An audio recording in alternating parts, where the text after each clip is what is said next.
until 9 o'clock this evening. So the Tipperary hurlers are on the lookout for a new manager. Michael Ryan and his entire backroom staff have this evening stepped down after 3 years in charge. We'll have reaction to that somewhat surprising news to come from 7:30.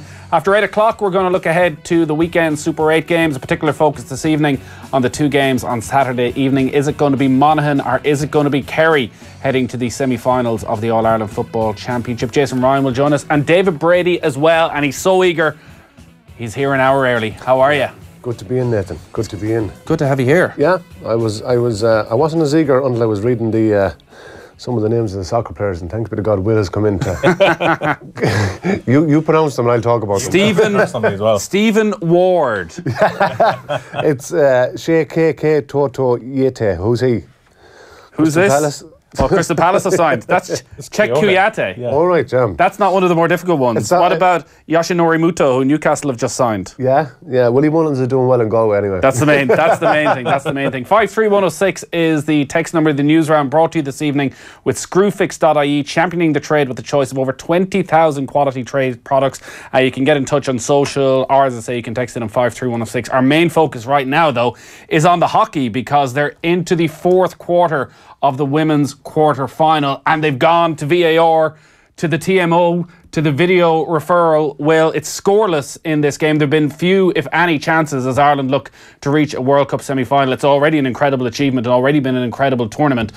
But what is happening? Well, potentially a crunch moment here. India are appealing to try and get themselves a penalty, which at this stage would be crucial. We haven't had too many clear-cut chances. India did have an appeal for a penalty earlier in the game as well. It has gone to the video official. And you get the feeling it looks like it may have come off her foot, yeah. And it's potentially one goal could swing this. I mean, we're still scoreless. We're into the final quarter now at this stage. And I kind of wanted to see yeah, it's a penalty. Come on, I think it will be, yeah. So it's gone back now to the referral, and not too dissimilar to VAR at the World Cup. You've got an official who then feeds back the decision to the official who's on the pitch, and then they're going to make the decision, and that is going to be awarded, I think. We're just waiting to see now what the decision is. We're not too sure what the signal for a penalty. Yeah, it looks like it's going to be a signal, and it looks like it's also going to be a sin binning as well. So, all right, so this could be a huge moment, because Ireland are a very defensive team. They've been built around a really solid, hard-working defensive structure. They beat India 1-0 already in this tournament. They lost 1-0 against England. There's not many goals. They don't score too many. They don't concede too many. So this is a big moment, because, as I say, we're in the fourth quarter. There are 11 and a half minutes remaining, and this is a huge opportunity. It's your penalty corner. You pack the goals, and you just kind of hope that this doesn't go too high and go in. This is a massive chance for India here. We've got, about 11 or 12 minutes to go. Come on, goalkeeper, save it. Yes. Oh, goal scramble, and Ireland have managed to save it and have got it clear, and hang on, 0-0. Yeah, good block initially by the goalkeeper, and then Stick just gets across to get it into safety. All right, so still scoreless, and yeah, it looks like it's going to be a pretty dramatic 10 minutes. DB, you up on your hockey? Are you going to be able to? This could be a big opening for you now. It's a quiet summer. Mayo are gone. Yeah. You're looking for a break. I was saying, what are we even getting them in for? Mayo aren't here. What's the point? What are we going to talk about? But this could be an opportunity for the next week or so. And you know what? That was only their second penalty they've conceded in the whole tournament so far. Because that's the one I just don't come in here on a whim. I have a feeling we're going to have some sort of a Rain Man moment where. Go on. I tell you one thing, I was impressed. If you're looking at the pen picks of the players, all right. Last year's Olympics was the English team. Yeah, Great Britain won the Olympic gold last year. It was fantastic, but it's some achievement to get where they are. I think it's Graham Shaw is their manager. He's a good. He's been on a couple of times. He's a very impressive character. And Kieran Chan had a very good interview there at the back, in the middle of last month, and he's played massive amount of Gaelic football with Clás Dana, soccer with Damien Celtic. Yeah, so it's you know what, it'd be a major. And if they win this, they would play Spain in the semi-final. So it's almost ended up like the Soccer World Cup, where the bigger names are on one side and Ireland are on the other side, which gives them an opportunity, as good an opportunity probably as they're ever going to have to reach a World Cup final. And what a difference that could make as we look and head towards Olympic qualification over the next couple of years as well. So 9 minutes left, and it is still Ireland 0, India 0. 53106 is the text number. Great 3 weeks ahead of us, boys, with the hockey. Well, you compared it to Italia 90. If you think they're the 16th ranked team, if you want to say that best or worst, but we're not expected to be in the last 8 at the tournament. And it's the first time in nearly 20 years that Ireland have been at a Women's Hockey World Cup. It is some achievement to get to here, to be in the mix going into the final quarter of a quarter-final. Yeah, so Ireland on the attack. We will bring you up to date. Anything that happens over the next little while. As I said, there's only 8 minutes left.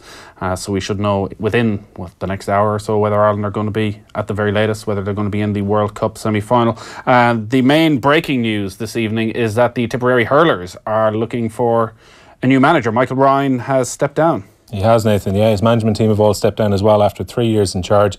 Ryan led the Premier to All-Ireland success back in 2016, but they failed to get out the Munster Championships round robin this summer. In fact, they only won 3 games out of 9 since the All-Ireland final in 2016. He said in a statement that the time is right for a change in direction and some new thinking is needed for the team as well. The rest of his management team, Declan Fanning, who was the hurling coach, and selectors John Madden and Conor Stapleton have also stepped away after the 3 years. And Ryan has been, I guess, across different management teams as well. 9 of the last 11 years he's been involved with the Tipperary seniors, so it's the end of an era for Tip. It is surprising and it's somewhat unexpected. The Tipperary County Board said after their Munster Championship exit that their expectation was that he would stay on. I guess, is there an unwritten rule that when you win an All-Ireland you get to choose your own time of leaving? Possibly. I mean, you afford yourself an opportunity to be kept on for longer at least. Because you look at the results this year, they didn't win a game in the Munster round robin. You're the Tipperary hurling manager. There's always going to be a lot of pressure. There's always going to be a lot of questions about whether you're the right man to take it on for another year. There didn't seem to be that intense a pressure, and I assume that goes back to the fact that they've actually done it. Their first year in charge, they won All-Ireland. I think probably the injuries they had going into the championship start of the year as well. There was a lot of chopping and changing, so it meant they were making multiple changes ahead of games in the Munster Championship. And just the nature of the competitive games that they played, some very tight ones. If the result had gone 2 points the other way, you're talking about Tipperary getting into a Munster final. But the expectation, I think, will be with that group of players. They've got some of the best players in the country. That at the very least you'd be getting out of that Munster Championship, finishing in the top 3 and getting into the knockout stages. I'm sure, Tipperary, I know we were talking to Shane McGrath last week, that they'd be extremely disappointed not to be in the mix of the last 4 we've seen over the last weekend. It's not like Tip to have to sit back and watch. Yeah, and he's been there for a lot of success. A lot of work, a lot of time, a lot of effort. And, you go from his personal circumstances or his work circumstances, it's to think that he's been involved for 9 years and in 2016 delivering an All-Ireland success was phenomenal. But it's would you do it? Would I do it? Would you get involved first behind the scenes? So obviously, here, listen, there's some openings coming down the track in Mayo. It seems very soon. The entire backroom staff is leaving. They need a. That wasn't written on any of the sheets for my prep work. But it's it's a phenomenal amount of time and effort, whether it's a backroom or being a manager. And if you look at what the guys have to do from a management perspective for the Super 8 this weekend, they're thinking about, we need analysis on these 3 teams because we don't know who we're going to meet. It's a full time. I think Cavan today are looking for a full time. I think a strength condition development manager for their county, and that's the way I think it has to go, because it's such a full time job. And again, you can spread it down through the underage too. That you're not just a senior manager and you're getting paid for that, but it's phenomenal time-consuming effort from a management perspective. And I think I dodged that question. Yeah, no, what I took from it is, I'd do it, but they'd have to pay me. Oh, geez, no. But it'd need to be under the counter, obviously. No. That's what I'm hearing. What's your price? What's your price? Because there's rich Mayo folk out there who, if you're suddenly driving around in a 1A2 Audi, we'll know what the story is. I'd nearly pay money to get involved, to be honest with you. But would you get involved with any county away from Mayo? I would, yeah. Would you? All right. Is this the moment? I don't know. I have to ask my wife when I go home.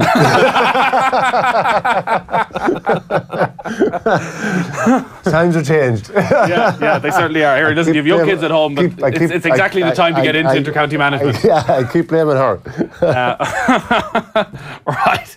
On that note, it's still scoreless between Ireland and India. There's 5 minutes left in the 4th quarter.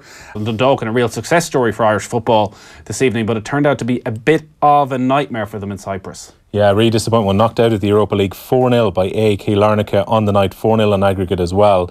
Stephen Kenny's side went behind 30 minutes into the game. Truskowski, the captain for Larnaca, scored twice in that game, and really at 3-0 down at half-time, it didn't look like Dundalk were going to come back in. Conceded a fourth late on in the game as well, which is disappointing because they were very much in the first leg at Oriel Park last week and hit the post, and had maybe that gone in and they took a 1-0 lead, it may have been different in Cyprus. But Larnaca, having knocked out Cork City last year as well, seemed to enjoy playing against Irish opposition. Next up now for the Cypriot Cup winners is the third round qualifying clash with the Austrian champions Sturm Graz, who lost out to Ajax last night in the Champions League qualifiers. There's a Battle of Britain as well, which gets underway in about half an hour's time at Turf Moor.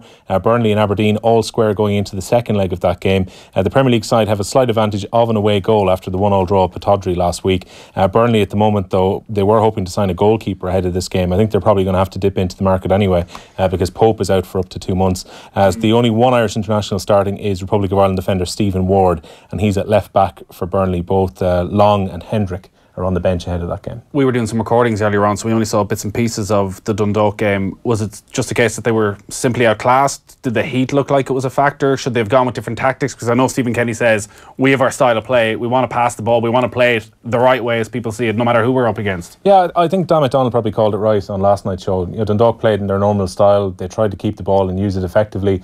Unfortunately, once they went 1-0 down, it became a chase. I think Larnaca at that stage were able to just play with their own rhythm. They probably could have scored a few more goals as well. Maybe sloppy enough the second and third goals. Maybe Dundalk tiring towards the end of the first half. But once those goals went in, Dundalk didn't look likely to score, which I know Patrick Hooban was saying before they went over. He was very confident they could get an away goal, but the feeling was Dundalk had to keep it tight. You can see 10-13 minutes into the game, you're always on the chase. It wasn't going to be easy for the League of Ireland tabletoppers. If and when David Brady moves into management at senior inter-county level, David, who have you looked at over the last few years? Who are you going to model your management style on? I don't know, would I be able to pull a Jim Gavin on it now, to be honest. I would love to see your post-match interview in the style of Jim Gavin. Yeah, you never know. Answers it, yeah. You can't be all things to all men if you're a manager. Are you going to ignore us? I'd have to delete your What? Yeah. What? Now we know what that. We'd have a going away. You've built up this relationship for years, for this exact moment that when you take over, I get the best seats in the house for the All-Ireland final. And that's it, you're going, we get the exclusive interviews. No more DB. The emotion, everything. Yeah. Wow. Sorry. Wow. Maybe you should just stick with us. We'll see. Man says I'll take under the counter payment for you guys. No problem. Less than 2 minutes left. Still Ireland 0, India 0. India have a player in the sin bin as well. Right. So there's 90 seconds left. Does Ireland, from what we've seen, have they created a clear-cut chance? Not really so far. I mean, for entertainment's sake, I would love to see this go to the penalties. It did last night in the match between Australia and Argentina, and it was extremely entertaining. The goalkeeper seems to fancy it in these kind of one-on-one penalties. They come out chasing out and try and make it very difficult for you to score. For the heart's sake, I don't particularly want to watch Ireland play penalties at the end, but it would be pretty entertaining if they did. It wasn't the only penalty shootout last night, Will. There was a big penalty shootout at the Aviva Stadium. Arsenal, last gasp equaliser, Lacazette, ball ricochets off his head, and then they go on and they win the penalty shootout, and the Arsenal fans, they celebrated like they just won the FA Cup all over again. I was talking to a few mates who were at the game last night, and most of them missed it because they thought, there's no way Arsenal are going to score. And it deflects off Lacazette, what, with 40 seconds? Well, also, the full-time whistle went. It was literally the last kick of the game. It was the last touch of the ball. Chelsea kicked off, they blew the whistle, and everybody left. And about 30 seconds later, there's an announcement, there will be penalty kicks, and everybody comes rushing back in again. The main talking point afterwards was about Chelsea midfielder Willian, who wasn't there because he had an issue with his passport, it seemed, where there weren't enough pages. He'd spent so much time travelling around the world. He was late for training. His manager was going to look into it, and he's in the news again today. Yeah, because I know Sarri was particularly disappointed that Willian wasn't back as yet, and he said it was very strange. Well, Willian has had to take to social media himself because he says he's going to take legal action after someone forged or misused his signature. A letter had shown that a Brazilian had taken over as his agent, but he posted online to say it was a fake document and that he never signed any letters. So Chelsea rejected several bids from Barcelona for Willian this summer, and while the rumours were going around yesterday that he had a new agent from his home country, it turns out that was just a fake. As someone that travels a fair bit, you can use multiple pages for multiple entries into different countries. So it's not just one page, one country. Well, maybe he'd use all his multiple entries on all his multiple pages. So he hadn't an inch by an inch. No. Maybe not. You're not having it? Not having a pal? Not at all. You have. There's always... Wow. Quite an accusation to make. That's... We're going to penalties. We're going to penalties here. This game is over. And do you know what I like? I like a company called Softco that I never knew anything of before, and I think it's good for them to be sponsoring the international hockey team and getting the moment in the sun. Well, it is. So Graham Shaw spoke about the trouble they had in recent years finding a sponsor, so much so that the players have had to pay to represent Ireland, that they went out and asked all the senior players to pay, I think it was over €500 if they wanted to be part of the elite senior squad, that this is what they're going to have to do. They simply couldn't get a sponsor because, understandably, they don't get a huge amount of coverage a lot of the time, and they haven't been qualifying for the Olympics, heartbreakingly so, missing out pretty much in the final game every time or going out on goal difference.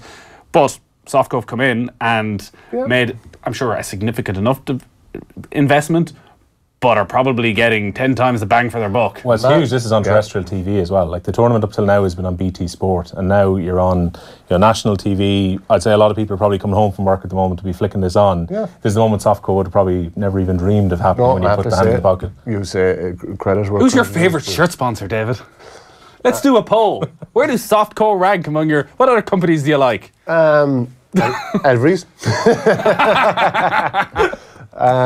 Yeah, look at it's. I think it's good. It's good that you do it for the sport, not for the highlights, and they're getting their highlights now.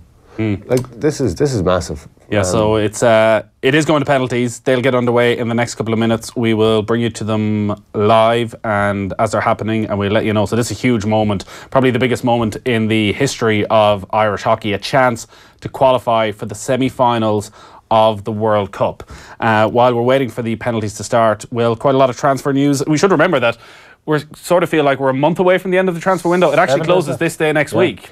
Yeah, which of course Mauricio Pochettino wasn't happy about last week. He reckons 20 days gives a huge advantage to the European teams above the Premier League teams to still be able to do business. But some transfers have been going through today. Fulham have signed defender Alfie Mawson from Swansea. £15 million in the end, though that one could rise a bit as well. He's agreed a 4-year contract. He was called into the England squad in March, but hasn't made his debut because the injury picked up ahead of the World Cup.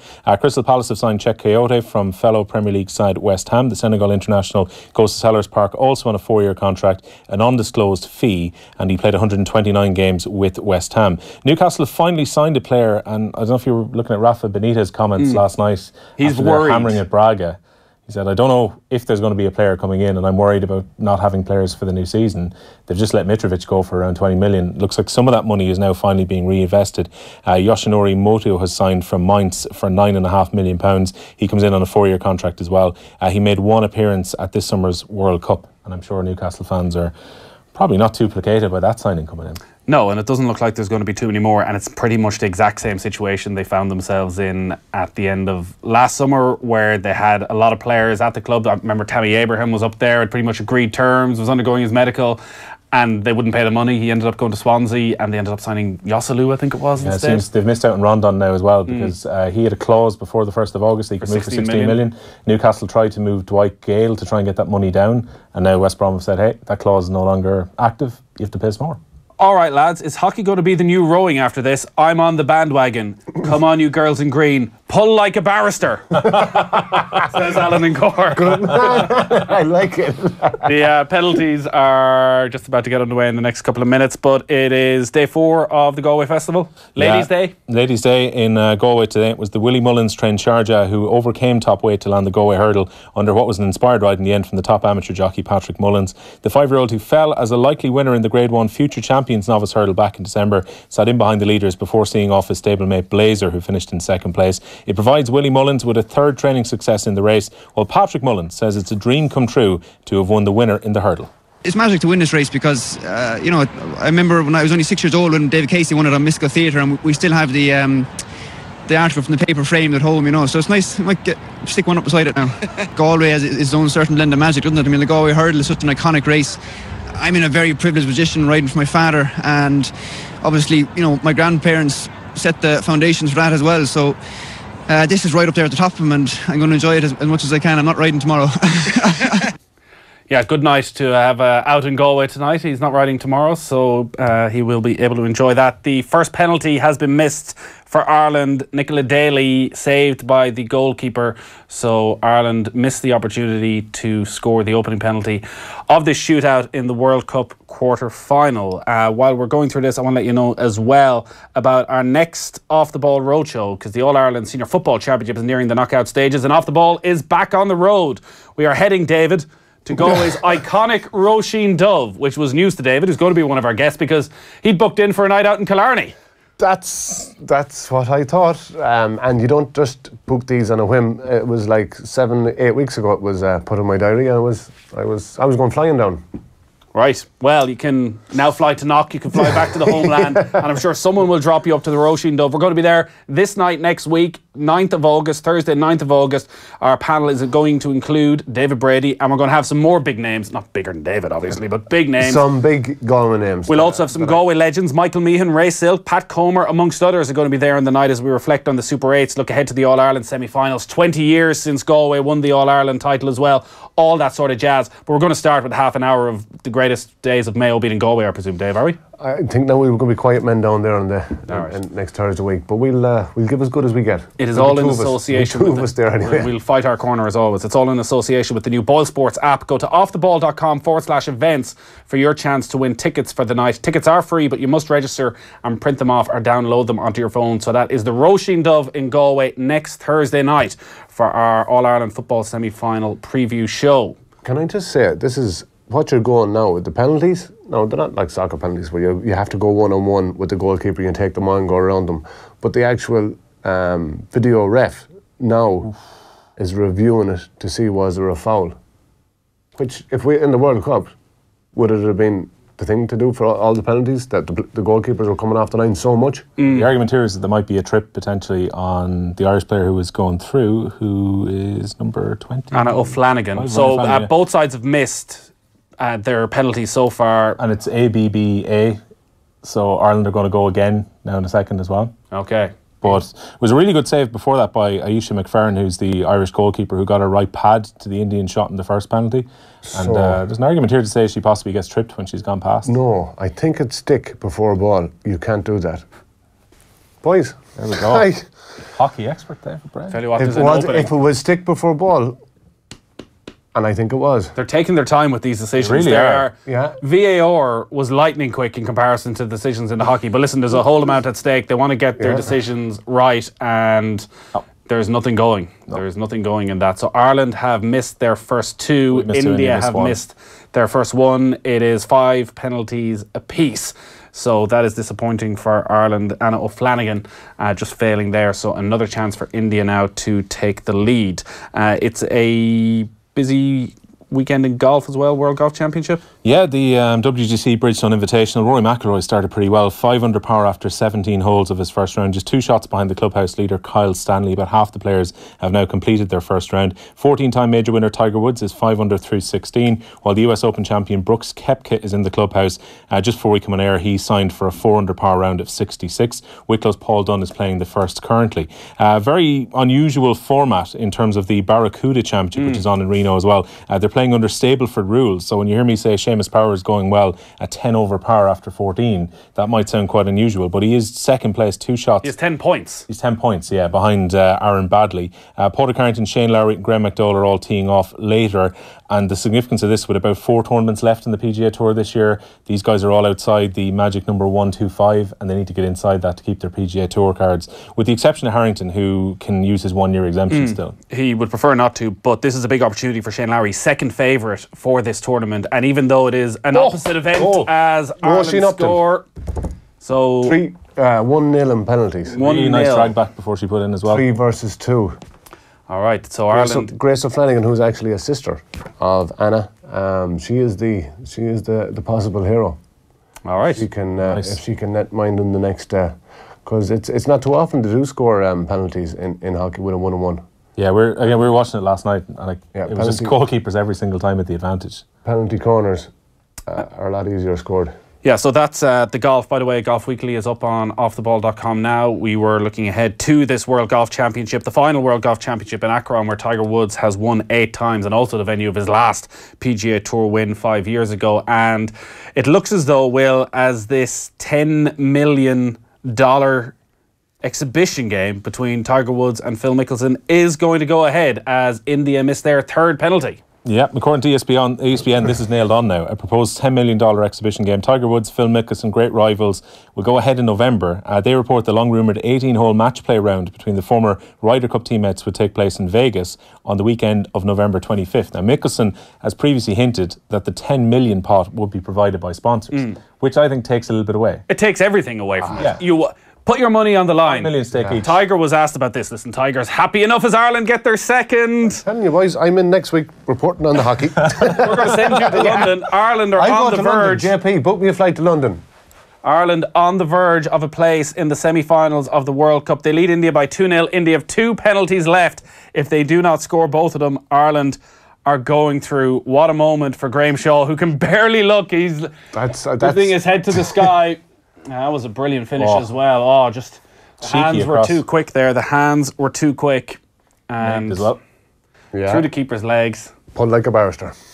Alison Meek it was who scored that penalty kick and will go down in Irish hockey history if India cannot score here. So, can Grace O'Flanagan save Ireland? And this is the moment for Irish hockey fans, one they will remember. Oh, nice turn. Lovely turn. No, it's not last. So it's not done just yet. It is not done just yet. So Ireland leading 2-1. If they score this, they're going through to the semi-finals. It's a typical Irish style as well to bring this right down to the very last penalty. Oh yeah, who's going to be David O'Leary? Who is going to be David O'Leary? We're just waiting to see. Like I was watching it. Like there was 17 touches in the last the last penalty. So you can. So the one thing I don't know about hockey is, could you just stay there all day? Yeah, and there must be a time limit. Here we go. It's Chloe Watkins with a chance. Chloe Watkins. Oh, you have her! And Chloe Watkins has done it. Ireland are through to the semi-finals I'm going to of the Hockey World Cup. Oh, look at the celebrations. This fantastic stuff over in England. Graham Shaw and his coaching team celebrate together. All the players run to celebrate as well. Chloe Watkins, the hero. Ireland win the penalty shootout 3-1, and they are heading to the semi-finals of the World Cup, where they will take on Spain at the weekend. We are going to have reaction from the Ireland camp before the end of the show, but right now we're going to take a very quick break. Off the Ball on Newstalk. Thanks to Screwfix.ie. Championing the trade with a choice of over 20,000 quality trade products. The signals coming from government yesterday, there would be a public inquiry. I mean, the independent public inquiries, they've never delivered much. It presumes then that Dr. Scally will come up with nothing. He's been established, he's an independent person looking at all the facts, all the papers, he's interviewed all the patients, their relatives, doctors, and surely one has got to see what he's going to come up with before they decide how they're going to move it forward. Hear the full Newstalk Breakfast podcast at newstalk.com and on the News